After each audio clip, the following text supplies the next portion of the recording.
कांता देवी की एक बहुत बुरी आदत थी कि वह हर वक्त दूसरों को बद्दुआएं देती रहती थी। अगर उनका किसी से थोड़ा भी नोक-झोंक हो जाता था या मनमुटाव होता था, तो वह तुरंत अपने मुंह से उसके लिए बद्दुआ निकालने लगती थी, जो कि बिल्कुल भी अच्छा नहीं लगता था। कांता देवी के एक बेटा बहू और एक शादीशुदा बेटी थी। कांता देवी के बेटा बहू हमेशा उन्हें समझाते थे कि इस तरह से हर वक्त छोटी छोटी बातों पर दूसरों को बद्दुआ देनी अच्छी बात नहीं है, लेकिन कांता देवी को कभी भी समझ में नहीं आता था और उनका अपनी जुबान पर बिल्कुल भी काबू नहीं था, जिसकी वजह से मोहल्ले के लोग उनसे बहुत ज़्यादा चिढ़ते थे और उन्हें देखते ही उनसे दूर हो जाते थे कि पता नहीं वह कब किसको क्या बोल दे। इसी तरह से एक बार कांता देवी ने बगल के दुकानदार से चने की दाल लाई थी, जिसमें कि कीड़े लगे हुए थे, और कांता देवी ने आओ देखा न ताओ।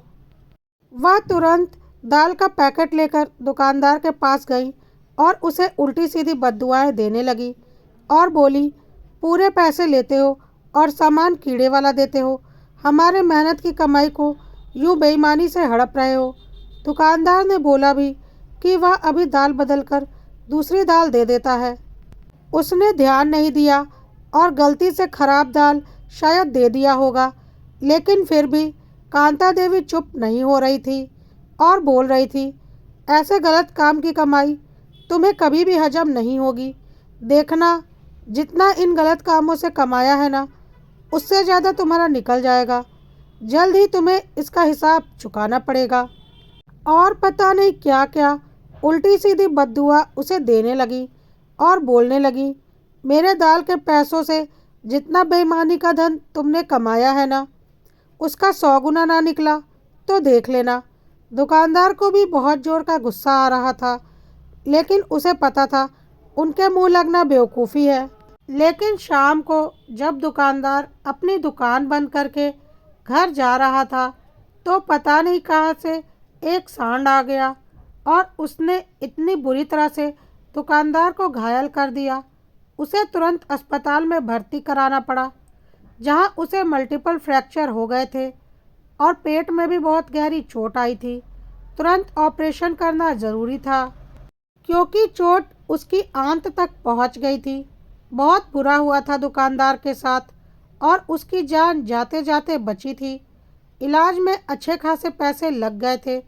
दुकानदार की पत्नी ने सारे मोहल्ले वालों को बताया कि कांता देवी ने ही उसके पति को इस तरह की बद्दुआ दी थी, और देखो उस काली जुबान औरत को, कि उसकी बद्दुआ उसके पति को लग भी गई।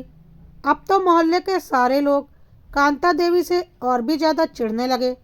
अब तो उन्हें ऐसा लगने लगा कि इस औरत से दूर रहने में ही भलाई है, क्योंकि अब तो इसका बोला लगने भी लगा है।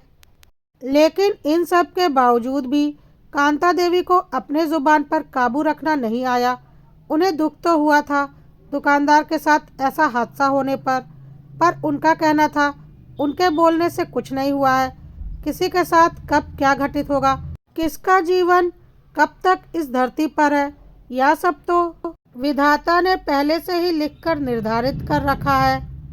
तो किसी के कुछ बोलने या करने से कुछ नहीं होता। मैं तो बस बद्दुआ देकर अपने मन की भड़ास निकाल लेती हूँ और मुझे शांति मिल जाती है। उनकी बहू ने उन्हें बहुत समझाया कि यह तरीका सही नहीं है, लेकिन फिर भी उन्हें कुछ भी समझ में नहीं आया। दिन ऐसे ही गुजर रहे थे। एक बार कांता देवी की बेटी छुट्टियों में मायके आई हुई थी, पूरे महीने रहने के लिए, क्योंकि वह काफ़ी सालों के बाद मायके आई थी। और कांता देवी भी बहुत खुश थी कि चलो, इतने सालों के बाद बेटी आई है तो अब आराम से 1 महीना अपनी माँ के पास रहेगी। कांता देवी की बेटी को आए अभी 10 दिन ही बीते होंगे कि उसकी ननंद उसके ससुराल आ गई और उसकी सास ने अपनी बहू यानी कि कांता देवी की बेटी को फ़ोन पर बोल दिया कि तेरी ननंद आई हुई है और वह भी सिर्फ 1 हफ्ते के लिए आई है, तू तुरंत वापस आ जा। वैसे भी तू 10 दिनों से अपने मायके में है, तो तू वापस आ जा ताकि अपनी ननंद से भी मिल ले। वह भी तो सिर्फ हफ्ता 10 दिनों के लिए आई है। कांता देवी की बेटी को बिल्कुल भी अभी ससुराल जाने का मन नहीं था और वह दुखी होकर अपनी भाभी से कह रही थी कि मेरी ननद तो हर 6 महीने में मायके आ जाती है। मैं तो कई सालों के बाद मायके आई हूँ क्योंकि मुझे वक्त ही नहीं मिलता पति के बिजनेस की वजह से। इतनी मुश्किल से मैंने उन्हें मनाया था 1 महीने मायके में रहने के लिए, लेकिन मेरी सास को यह बात भी हजम नहीं हो रही। उनकी बेटी हर 6 महीने पर राउंड मारती है, लेकिन फिर भी वह मुझे वापस बुला रही हैं। यह सब बातें कहकर कांता देवी की बेटी अपनी भाभी के गले लगकर रो रही थी कि कांता देवी ने देख लिया और उन्हें बहुत जोर का गुस्सा आया। उन्होंने अपनी आदत के अनुसार बद्दुआ देनी शुरू कर दी कि तेरी वह खड़ूस सास सिर्फ अपनी औलाद का दुख उसे दिखता है कि उसकी बेटी मायके आई हुई है तो भाभी को वहाँ होना चाहिए। क्या मेरी बेटी का कोई मायका नहीं है? क्या मेरी बेटी अपने मायके में नहीं रहना चाहती? उसे सिर्फ अपनी औलाद दिखती है और अपनी औलाद का सुख दिखता है। तरस जाएगी तेरी सास अपनी औलाद के लिए। जोश जोश में कांता देवी ने बहुत बड़ी बात कह दी थी, जिसे सुनकर कांता देवी की बेटी और बहू दोनों कांप उठी और बेटी तो बिल्कुल जड़ हो गई। कांता देवी की बहू ने कांता देवी के मुंह पर हाथ रखते हुए कहा, मम्मी जी, बोलने से पहले कुछ सोच तो लिया कीजिए कि आप क्या बोल रही हैं। कांता देवी अभी भी अपने होश में नहीं थी और बोल रही थी, क्या गलत बोल रही हूँ मैं? मेरी बेटी का मायके में रहना उस बुढ़िया से देखा नहीं जाता और अपनी बेटी के सुख के लिए मेरी बेटी को 10 दिन में ही वापस बुला रही है। मेरी औलाद को दुखी करके अपनी औलाद का सुख खोज रही है, तो उसे अपनी औलाद का सुख कैसे मिलेगा? अब कांता देवी की बहू ने बहुत कड़े शब्दों में कांता देवी से कहा, मम्मी जी, अपनी ज़ुबान पर काबू रखिए। आपको समझ में भी आ रहा है कि आप क्या बोले जा रही हैं? आपको क्या लगता है दीदी के सासू माँ की औलाद सिर्फ उनकी बेटी है? मम्मी जी, उनका बेटा यानी कि आपका दामाद भी आपकी समधन का औलाद ही है और आप यह जो बद्दुआ दे रही हैं ना उनकी औलाद को, तो भूलिए मत कि उनकी 2 औलाद है। अब कांता देवी को होश आया कि वह क्या बोल रही हैं और उन्हें अपने बोले पर बहुत पछतावा हो रहा था कि जोश जोश में उन्होंने अपने दामाद तक को बद्दुआ दे डाली। उनकी बेटी जल्दी जल्दी अपना सामान पैक कर रही थी वापस ससुराल जाने के लिए, क्योंकि उसे पता था अगर वह वक्त पर ससुराल नहीं पहुंची तो उसकी सासू माँ बहुत बड़ा बवाल खड़ा कर देंगी। तभी एकाएक उसका मोबाइल बज उठा। फ़ोन उठाने पर पता चला कि उसके पति का बहुत बड़ा एक्सीडेंट हो गया है।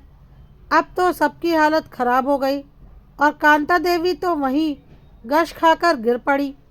उन्हें यकीन नहीं हो रहा था कि उनका बोला इस तरह से उनके दामाद को लग जाएगा।